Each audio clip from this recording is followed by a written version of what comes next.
What is up, everybody? Welcome back to another video. I'm sure by now you know what time of year it is. And if you answered fall, you are only partially correct. I am, of course, talking about football season. And of course, you can't have a great football season without some great game day wings. So stay tuned here and let's get after it.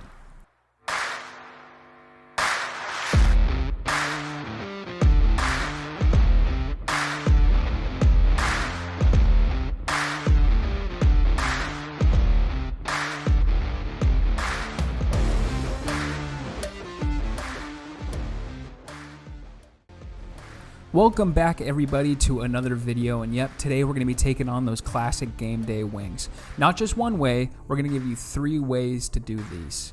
And before we really get into it here, make sure you go down below and like the video, make sure you subscribe to the channel so you don't miss any great content, and let's get into it.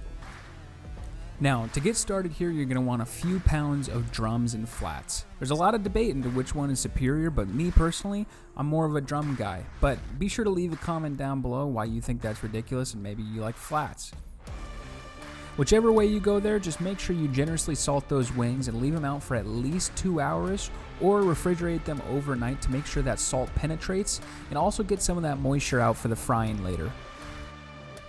Now, while you're waiting on those, we can start to get our sauces ready. And today we're going to be doing 3 of them. There's a Parmesan garlic sauce, a chili gold mustard sauce, and then your classic buffalo. First things first, we'll start with that Parmesan garlic sauce. And for that, you want to start by mincing about 4 cloves of garlic. Next up, you want to finely chop a handful of flat leaf parsley. Now this part's important. This sauce should probably be the last thing you make before you serve these wings because it involves Parmesan cheese, and if you wait a while, it's going to get really crusty and kind of hard to reheat. But what you want to start by doing is melting a half stick of butter, throwing in all of that minced garlic, and letting that saute for about a minute or until that garlic just starts to brown. You really don't want it to be too brown here. Next, for that extra garlickiness, we're going to add a teaspoon of garlic powder and combine. Now at the end here, you want to turn off your heat and add this Parmesan cheese. This is why you want to do this right before you're ready to serve these wings, because you're going to notice the cheese start to coagulate a little bit, and that's totally fine, because honestly, when it forms those little chunks that get on the wings, it's a great texture, full of flavor. To finish it off, you can put a squeeze of lemon in there and then a little bit of freshly ground black pepper, and we can move on to the next sauce. And this next sauce, not to give any spoilers or anything, probably ended up being my favorite. And this is that chili gold mustard sauce. So for this, we're going to want to dice up 1 Fresno chili pepper. And you can really control your spice level here by how many seeds you leave in this recipe. For me, I like it a little bit more spicy, so I try to leave some of the seeds. But for you, if you like it more mild, just make sure you get rid of all of them. Now, to get this sauce going, we want to go in with 1 cup of classic yellow mustard, 1/4 cup of apple cider vinegar, 2 teaspoons of Worcestershire sauce, and then about 2 tablespoons of raw honey. Last thing, you're going to add about a teaspoon of garlic powder, and you're going to start to heat and combine this for about 5 minutes. Now, when that is all heated and combined, you want to throw in that diced Fresno chili pepper. Let that cook for about another 5 minutes to make sure you get that flavor in there, and then you can put it aside, and then we're on to the last sauce. And the last sauce really shouldn't be that shocking for anybody if you've ever had a wing in your life. Now, what should be shocking to you and probably raise some questions is why there was a lizard running around behind me in my kitchen. And listen, I live in Arizona, right? This is the desert. I would love to tell you that this was not a surprising moment, but if you look close enough, you can see the moment that my soul left my body. Now, I was eventually able to safely rehome this lizard, but if it gives you a chuckle, literally the entirety of this video was filmed with that lizard under the oven. So, I guess all we can do is cook. And if that dedication isn't worth a like and subscribe, I really don't know what is, but let's just get back to the recipe. And I'm really not going to try to reinvent the wheel here, so let's just start with something you really can't mess up, and that is 1 stick of butter.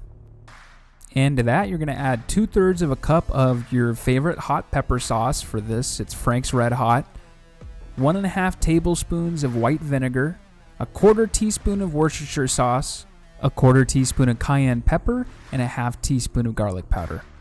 After a quick check to make sure the lizard isn't planning a sneak attack, you want to heat this up and combine and let it simmer for about 5 minutes.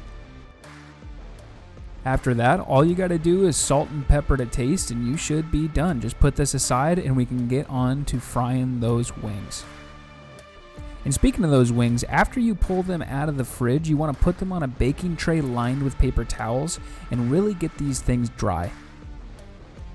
Now, there are a lot of ways to fry a good wing. This is going to be kind of like a light batter, so you want to start out with about a tablespoon of your favorite hot sauce, then a seasoning mix of garlic powder, cayenne, and paprika, all 1-to-1.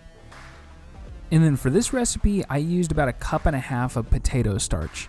Now, just to be totally fair here, the potato starch gave it a really good crisp, but it honestly was not my favorite.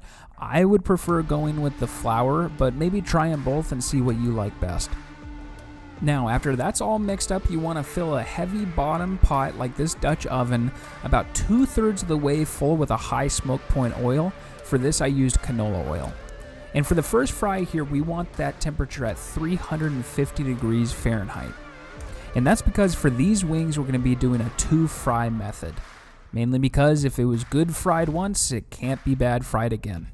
Also, here's a good example why it's always pretty smart to wear an apron, especially when you're frying things and trying to film it at the same time. Now, once that first batch is done, and it'll take about 6 minutes until you start to get that light golden brown, you want to take them out and strain them on a baking sheet. Crank up the oil to about 375 degrees and then fry them until done. It's going to be about another 3 to 5 minutes. Once those are perfectly crispy and golden brown, you want to immediately remove them from the oil, put them in a bowl, and then cover them with some warm sauce of your choosing. For this one, it's the buffalo, and look at those. They came out perfect.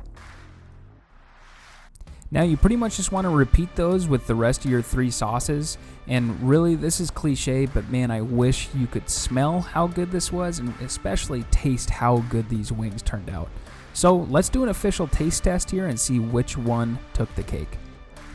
Now you just want to sprinkle a little bit of that extra parsley on those Parmesan garlic wings for the aesthetic, and let's take a look at what we have here. Of course, those classic buffalo wings, it's really hard to mess those up, but it's the other 2 wings that are really going to be the crowd pleasers here. But as you can see here, with that potato starch, you get that really crispy skin, and if I had a better microphone, you could probably hear it. But crispiness is always really half the battle here. You never like to bite into a dry wing, and let me tell you, these were some of the juiciest wings I've ever had, and I really attribute it to that double fry method. Although it takes a little bit more time, you're not having to leave it in the oil as long as if you just kept a steady temperature, which would lead to overcooking the chicken in order to get the same type of crust. And I gotta say, after a thorough taste test of all 3 of these, I gotta say that gold mustard sauce was probably my favorite. It's that tangy mustard with the sweet honey and the spice of that Fresno chili pepper. If you're at all a fan of honey mustard dipping sauce, I think those are gonna be your favorite. But seriously, by all means, go try all 3 of these. Please let me know what you think was your favorite. Before you do that, make sure you go down below, like the video, and subscribe, and I will see you next time.